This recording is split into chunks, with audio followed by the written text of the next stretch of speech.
cameras out. We have a lot of people we need to send it to. We want them to be jealous, so we have to send it right now. Okay. I know you were looking at some alchemical books yesterday, and of course you know, I suppose, that the Tabula Smaragdina, the Emerald Table, is one of the oldest alchemical texts, and in this book from 1545, it was printed for the first time, because this was a text, The Emerald Tablets. Emerald Tablets, yeah. We never found an original. We only know the Emerald Tablet from handwritings, from manuscripts. And there's unknown author, right? Yeah, it was ascribed to Hermes. Yeah.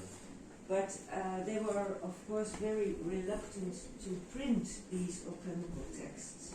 They were secretive, and they were shared only among the ones who could, Use them. The initiates. or were the initiates. You see, this is in Latin, of course, but it contains the famous words, as above, so below. And another sentence from it says, how can you make, or where can you find the Philosopher's Stone? And then it says, the Philosopher's Stone, the wind has carried it in its belly, and the earth has feeded it.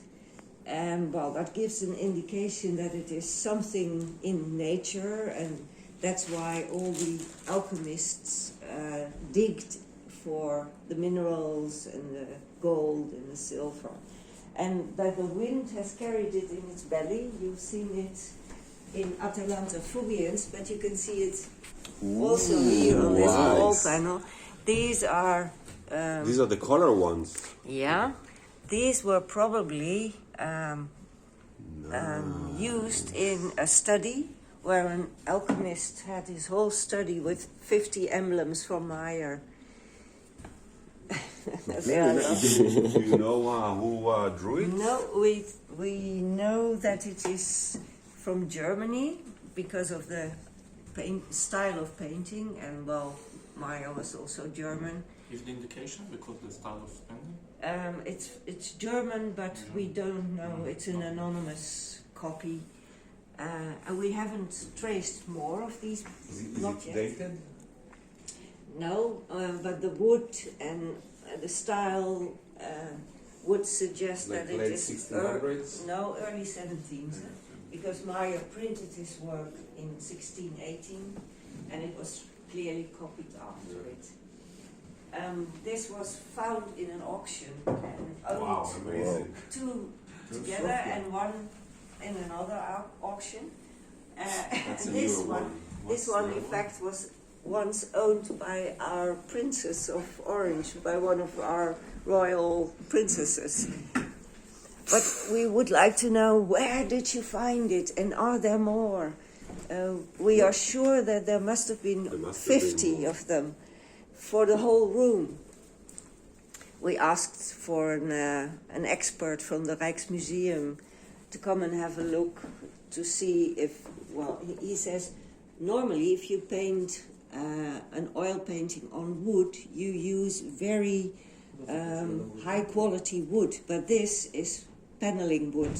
Seriously? Yeah. So it was like a decoration? Yes, it was a decoration in a study. Nice. Probably of an alchemist, and probably of some German high person, but who could afford this. Yeah, this is from Milius. So the one who painted it had examples, not only Meyer, but he had also other books in front of him which he could copy, and we know exactly in which books he found these and these. Well, there's an article on its way about the... Nice. But back to the books.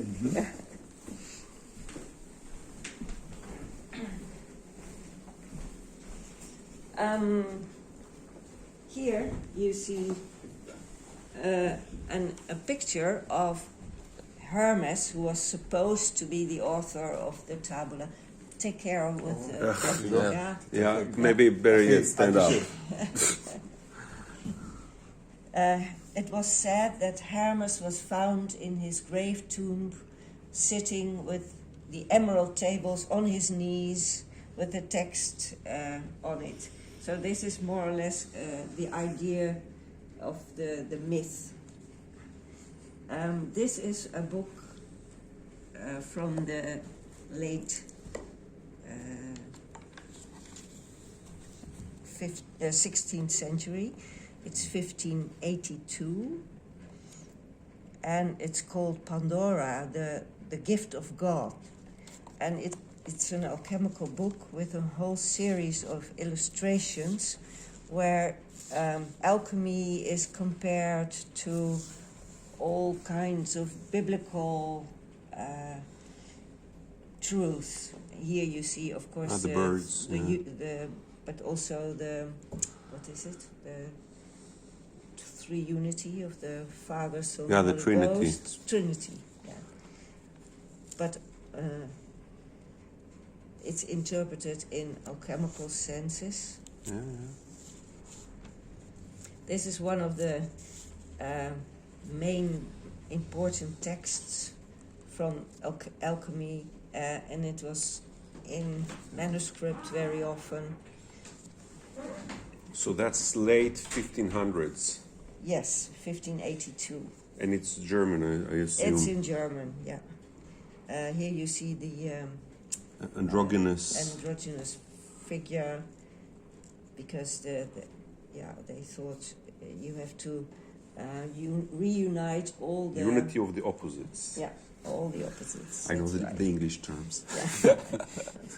I have to think about it, but of course, here the king and the queen. The alchemical marriage. Yes. And the Ouroboros. Maybe you and noticed birds. Oh, Ouroboros because and birds. you had a book yesterday, and there's one page missing from it. Is this one? You haven't noticed. Have you already lived through this one? Yes, That's we have. the Yes, we have. it contains the Rosarium. Mm-hmm. And there you may have noticed that it was censored because the alchemical marriage. Censored, seriously. Yeah. One page? One page. is missing, and that's exactly the page where. The alchemical marriage itself. Yeah. That's good. This is already the Lodi. end. You hardly notice it, but. Because The handwritten is the author? No, No, that's it's someone comments. who used it. Yeah. It was heavily used, and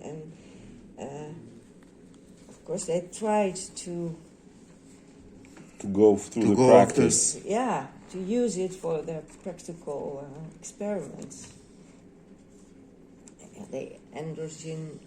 Do you know from when the handwritten is from? No, we No, don't no know. one knows. Of course, the raven, alchemical The symbols. Negretto. This is beautiful Yes. with the tree of the metals, but. I have already taken pictures of most Okay. of it. Okay, where is the missing? But I didn't notice. I have to see if I've noted it in the back, which page is missing.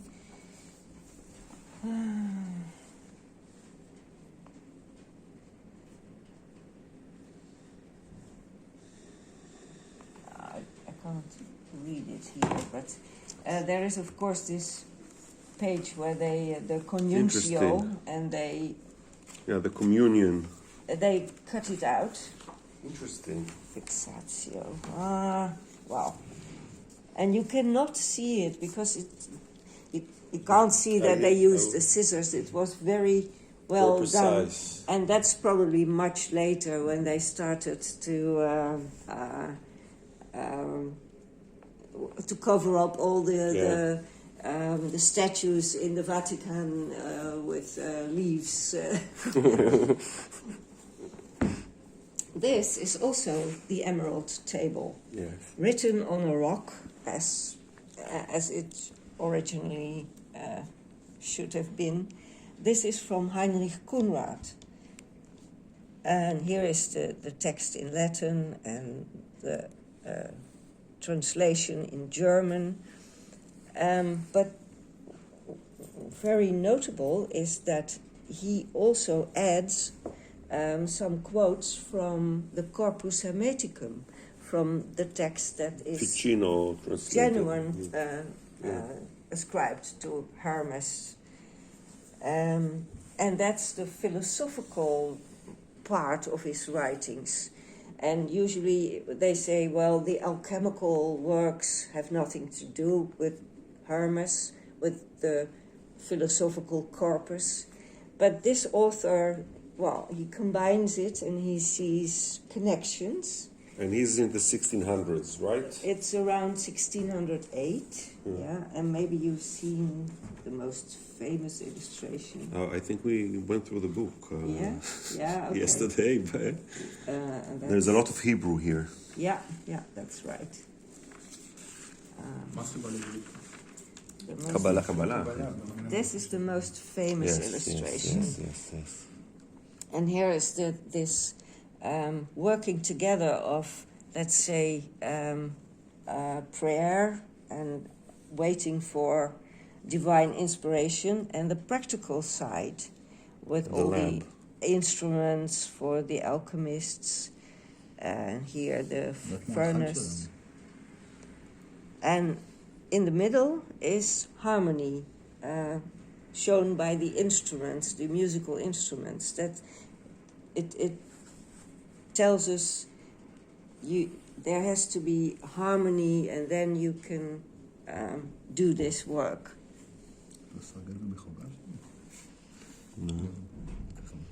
הכוכב למעלה עם 7...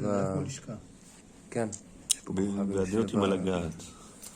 Yeah, that's the candle from, well, you know better than I. Yeah. But that's We're just comparing it to our terminology. Yeah, it looks very similar. Yeah. One thing which we say is that, well, again, it's the string instruments are Pythagorean because of his interest in strings. So it might be some. It's a big inspiration. Yeah, the harmony of the spheres, the harmony of the universe. Yeah. What's the Latin inscription above the entrance to the doorway? Dominos. Well, I need the magnifying glass, but interesting. No, I took some pictures. This is also digitized, so we Yeah, can yeah, easily yeah, enlarge it if you want to see it. And the funny element is that this is probably Kunrad himself, the author, kneeling for a book with the round illustrations. So that's his own book. Interesting. Because these illustrations were the original ones from the end of the 16th, and later he added some extra illustrations with the tabula and so on. This is, well, the alchemical process again. But it's a very complicated... Kunrad is one of the secrets, I think. Yeah, Not a lot of people know him, and his things are mind-blowing. Can you do one more page? Yeah. Oh, it's This one? זאת הברית מעניין שמצוירות פה עם עיגול למעלה.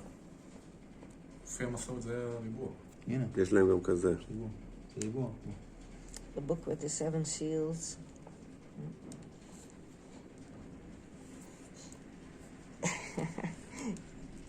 It's...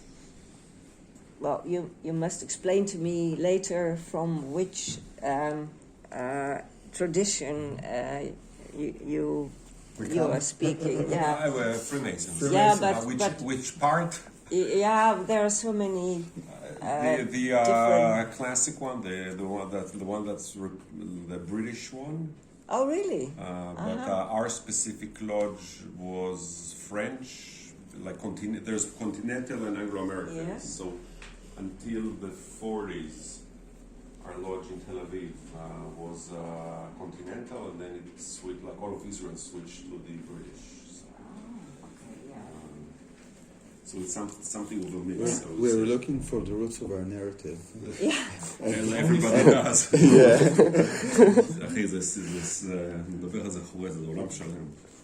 אבל זה הכל, זה קבלה שפגשה את הנצרות בפעם הראשונה. ותראה מה נוצר Yeah, you know this one. וואו. זה גוש. לשכה. זה 5 מטר של לשכה? זה נראה ציור של לשכה. תראה כמה טקסט בעברית, בוא תזהה, אחי. He knows his Bible by heart. Yeah. Come figure it out. It's not that Yeah, difficult. yeah. תזהה את הפרק, אחי. טוב, זה ספר דיברות. 10 ספירות. כן. לא, תסתכל את הטקסט מסביב. רגע. כן, זה 10 דיברות.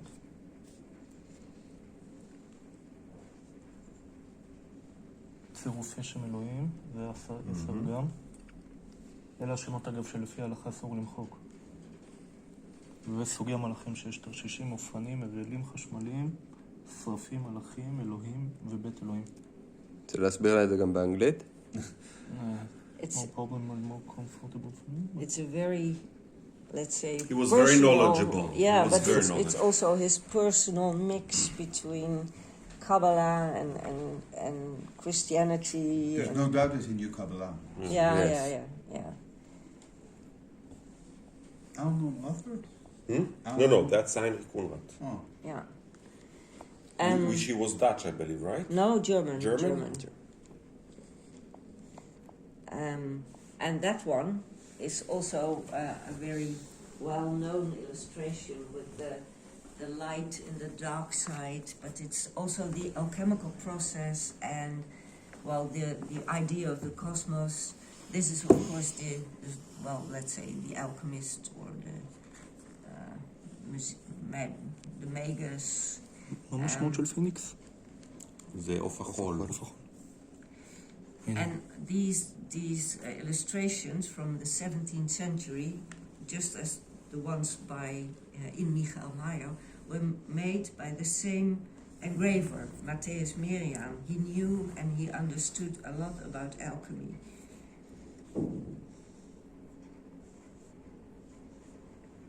And again, there is the text of the tabula. So this is really the text about which they were, well, thinking a lot and trying to interpret it. I stay a little with the alchemical works, and this is also one of the first and oldest texts, the Splendor Solis. It has there are many manuscripts known, and this is the first printed version with alchemical symbols. Who's the author of that?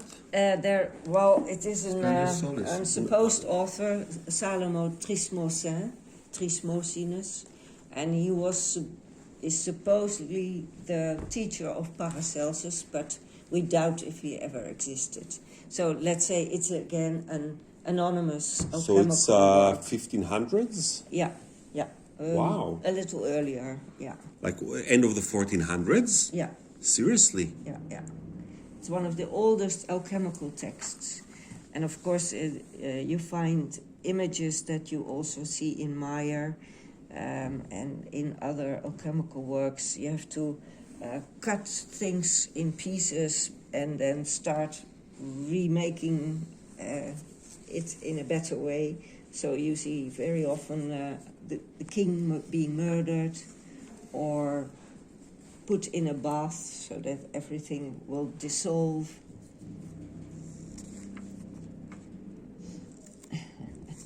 And it's very Gothic print, and it's German? It's German, yeah. It was printed at the end of the 1500s. So there is a German source which is Yeah. end of the 1400s. Yeah, yeah. And the oldest manuscripts Wow. we know are early 1500. Yeah, I never heard of. So it's Splendor like. Solis. Yeah, if you look at, you'll find. I'm sure I will. many There's. manuscripts. It's nice to meet something. It's I one don't of the know. oldest texts. So it's like even earlier than Giordano Bruno's travels in Europe, or it's not Yeah, related. yeah, It's earlier yeah. than that. But it's not related. Not actually. related. No. The washing of the clothes is the women's work is compared to what the alchemist has to do. Meyer has also this image.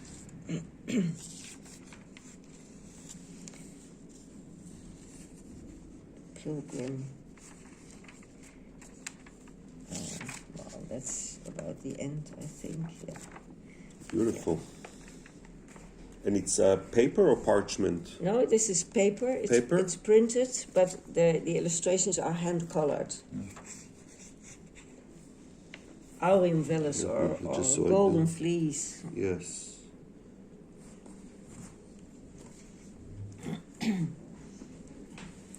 Nice.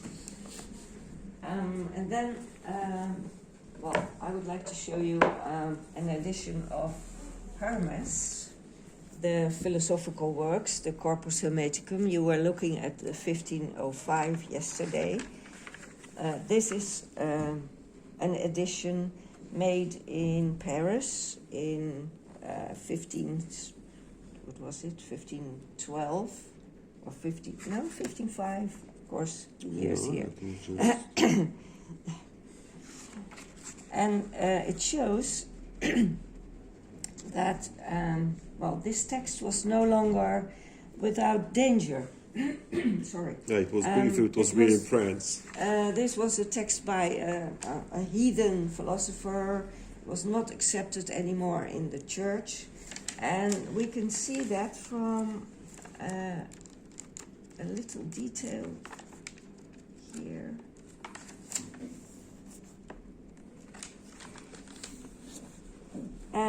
This is the text of the Corpus Hermeticum, but it says in very large capitals in the margin, lapsus, mistake. This is a mistake of Hermes. This is a controversial part of the text. It was seen as heretic, dangerous, magical. The letters that which are. Yeah, it's a dialogue. So it's a dialogue between Trismegistus and Asclepius. And in several places, in this edition only, the text editor felt that he would take a little distance from this dangerous text and say, well, it is what it says in the text, but of course it's a mistake. I don't think he really meant it. He wanted to edit this text.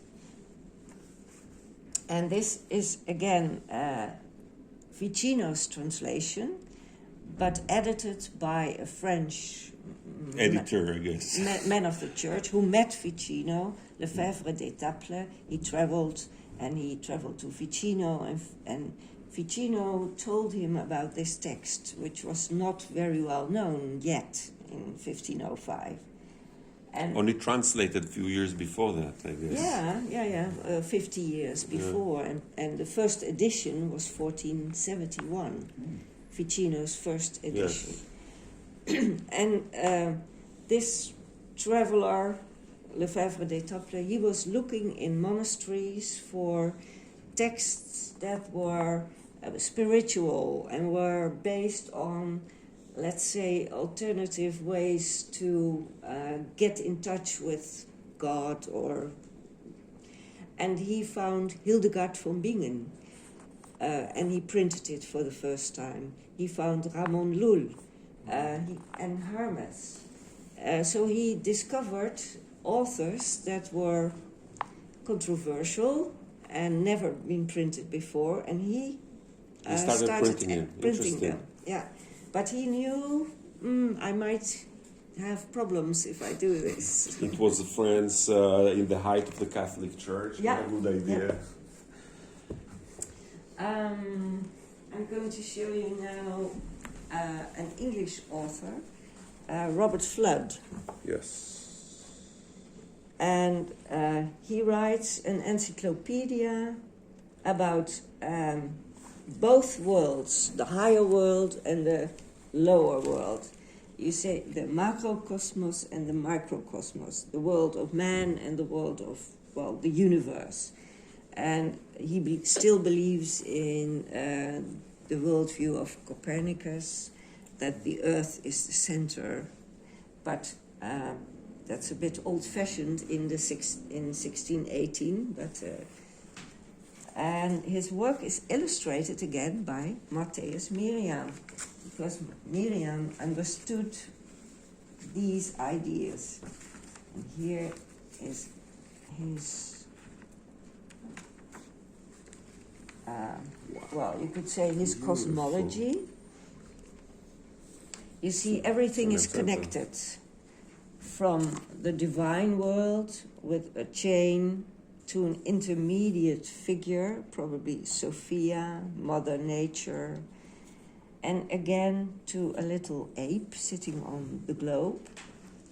And the ape is not something funny, but it is the idea that we on Earth can learn about nature and then copy God's creation. We can, if we learn everything there is to learn, and that's what Flood is writing about, we can understand creation and even copy it. So that's aping.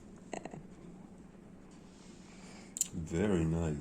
In the small circles here are all the arts and sciences, and then of course around it is the world of the planets and until you get here, that's the higher spheres with the angels and so on. You write a vegetable and animal. Let me take. Are you done? Can I ask? Yeah. Sorry, please.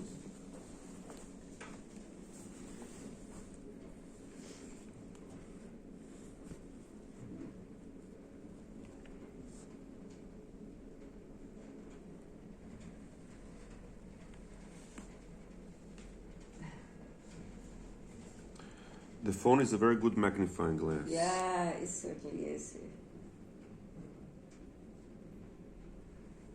Yeah, he's holding a compass. And is that 1, 2, 3, 4? He's holding, yeah, compass. that's what you see in older Bibles, that God creates with the help of a pair of compasses. So this ape is in fact imitating God's creative moment of creation. And, well, please don't touch. Let me touch it. Yeah. Sorry. I'm responsible, you know. And he's irresponsible. I know you want to open it, but I'll do it for you. Sure. Robert Flood was a medical doctor in the 17th century, early 17th century, and he wrote on the harmony of the spheres. He used every science to explain how you can learn about your connection with God. And well, first he starts, of course, with the act of creation. And this one is an interesting image. Wow. Because it's the black square where there was nothing before creation. And it says on 4 sides, and so until eternity. But you must imagine the engraver, and he had this copper plate, which was very... Looks like a modern painting more than anything else. It looks like... I've never seen it. What's his name? The Russian... comes to me. He painted a black square. But this is from another idea, that there was nothing and then it starts the elements. And of course, this one is also lovely. It's very different art. Yeah. This is a book in, let's say, 5 or 6 of these thick folios, full of illustrations. And I was looking for, well, let's see, yeah, I hope I can find it because it has. It's on everything, also on technical arts. Here are the musical instruments. Yeah. It's digitized, this book? Yeah. This is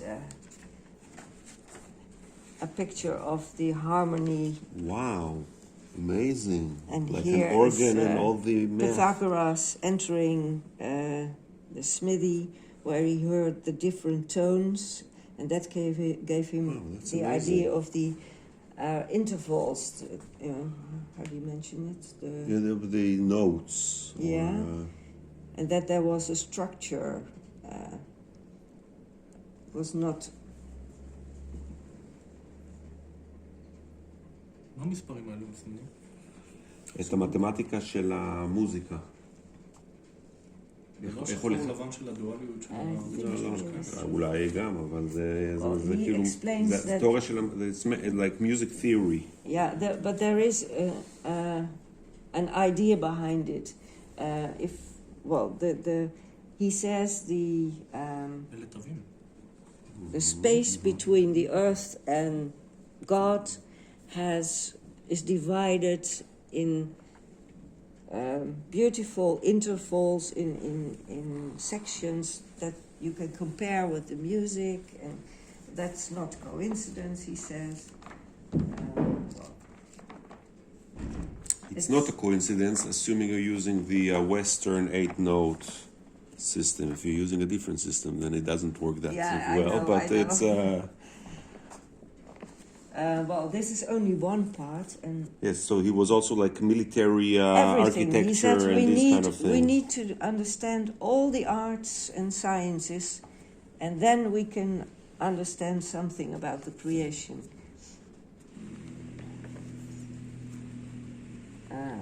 Arithmetica, but also the occult arts. This is the author Robert Flood is fantastic, and he's the only one that I know of who dedicated his book to God. Usually, you give a dedication to The emperor, the to king Caesar. or emperor, and you get money from him. But he says, "No, my first dedication is to God," and he calls himself your creature, very humble. Me, a man, Very but nice. he's not completely שלוש כוכבים, mad. So he adds a second dedication to King James, and there he signs his name. So I think he got some money for Yeah, his for sure. book.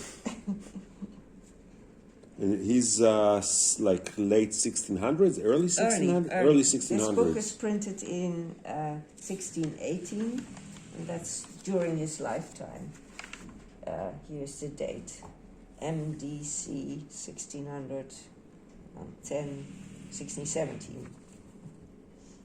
And here you see all the arts mentioned: arithmetica, musica, geometry, painting. Let me take a close-up of that as well. And that's only the first part, because he will continue with other sciences. He was a medical doctor, but he had difficulties to pass his exam because he was a Paracelsian doctor, and Paracelsus developed the idea of the, let's say, the unseen connections between everything. There were powers that we could not observe, but the things were connected. And he even went so far, that's the interpretation they gave it, that, and that's what Flood believed, that if I give you a wound with my knife, I can heal your wound when I'm miles away by putting an ointment on my knife. And that will heal your wound because they are connected. And that's why he had a problem. They were reluctant to accept this idea, and they said, that's a bit too far. But Paracelsus was accepted for his natural treatments, but these ideas were seen as too occult. And that's what Flood believed it and defended it, this idea of the... Well, some of their ideas of germs and chemical medications still work, so they got some right, some wrong. You can't... we continue with an author which is, one of our heroes in the library, and it's Jacob Böhmer. Yeah, these are his works translated in English much later in the 18th century, middle of the 18th century. But these contain interesting tables, and there's one in our on the big screen in the room. I think is it now available? I think so. But this is Böhmer's worldview, how everything is connected. And here again you can travel through the spheres of all the planets, and slowly you reach the human world.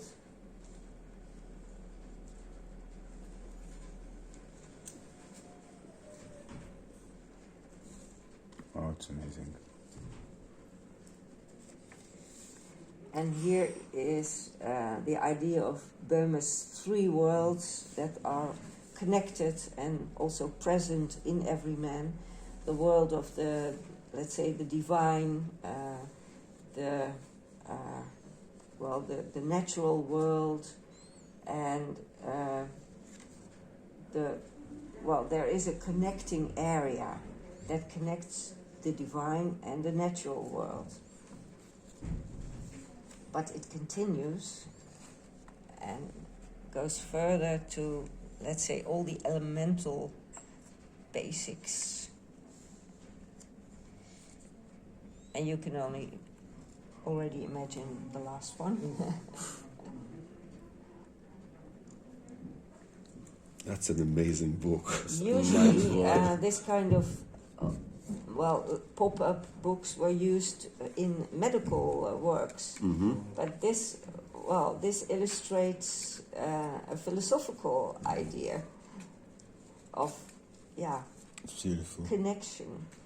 It has 3 of those fold-out tables, all hand-colored here, and this is you see somebody still in distress. He is in a world that has lightning and is barren. There are thorns and thistles. He is under the influence of the stars, but he must try to become a reborn man. That's Böhmer's idea. And there you have to open up for divine inspiration and you have to work on it. But this man is still in the first stage. He's a natural man, as you can see from when you open him up. But something is already happening.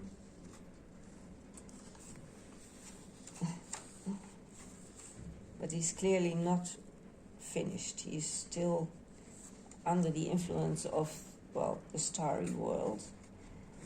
In the next image, they tried to depict a kind of androgynous figure. You can't leave this world. You will be reborn in this world. But here are roses and lilies.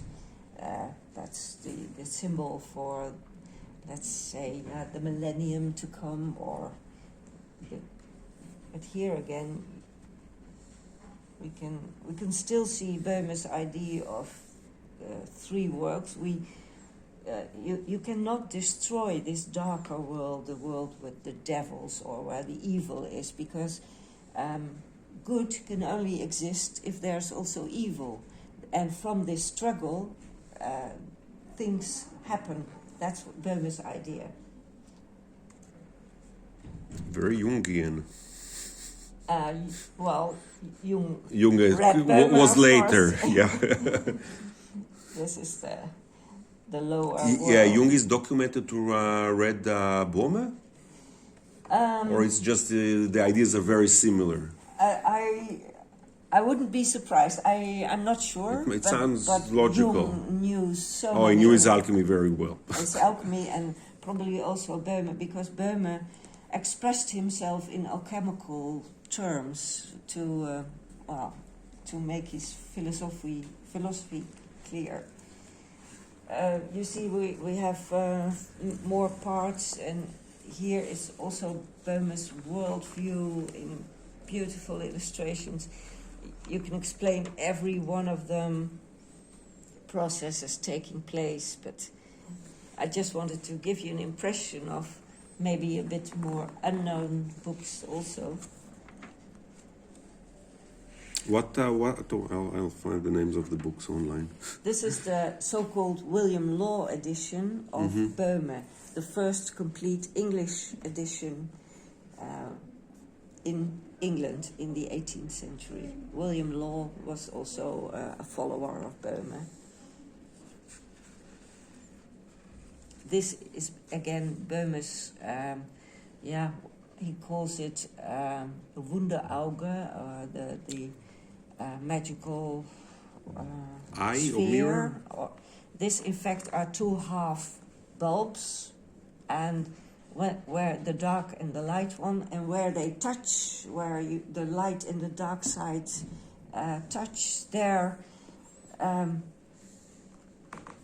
things start to happen. That's his idea.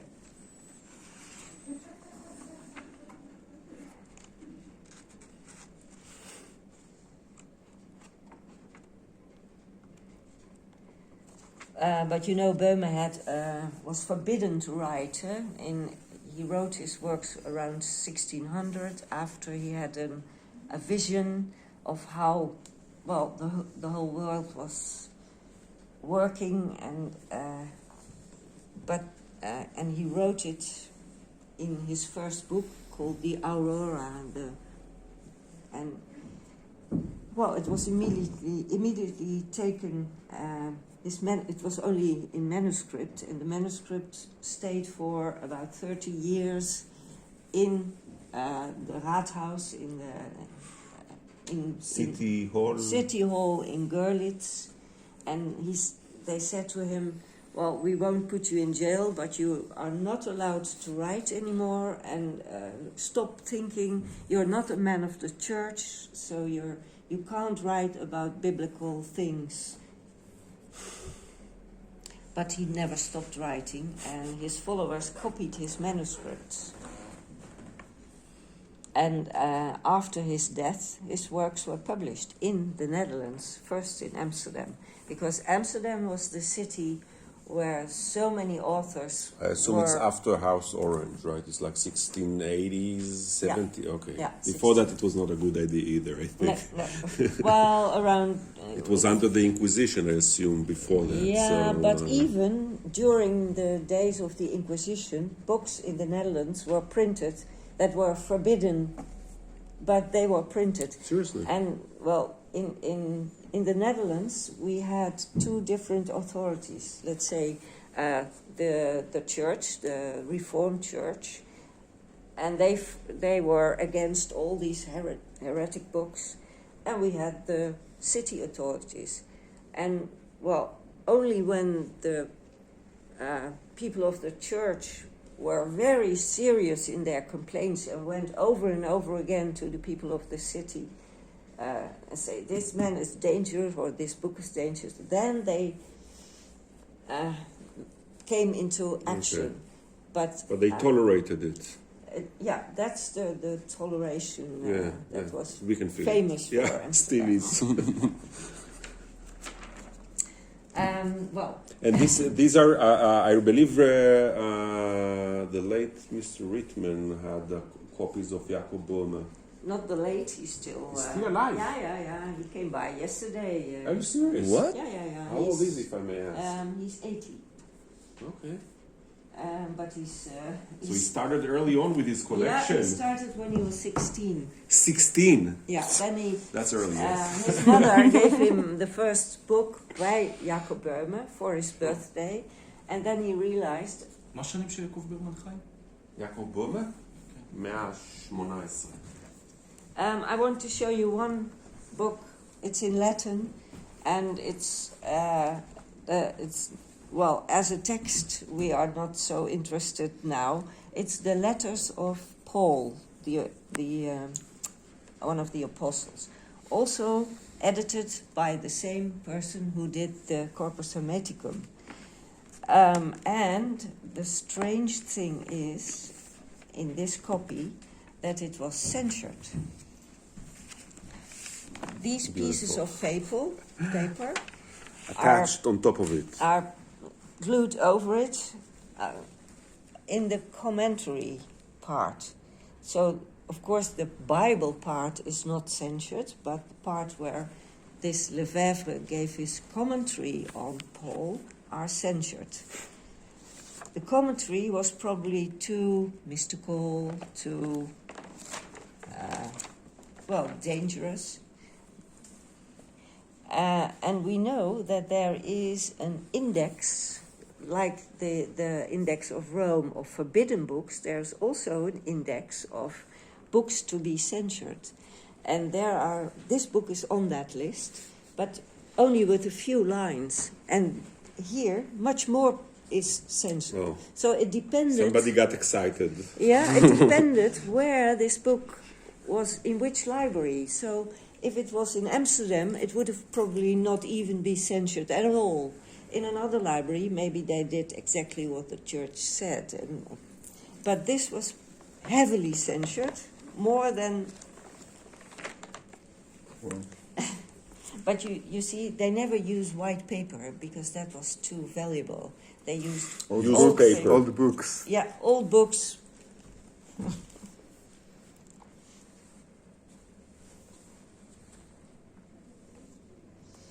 Well, I think, this gives you a little impression of the kind of books we have. It's fantastic. Yeah. And I hope you are a little satisfied with We are very satisfied. Yes. I don't think we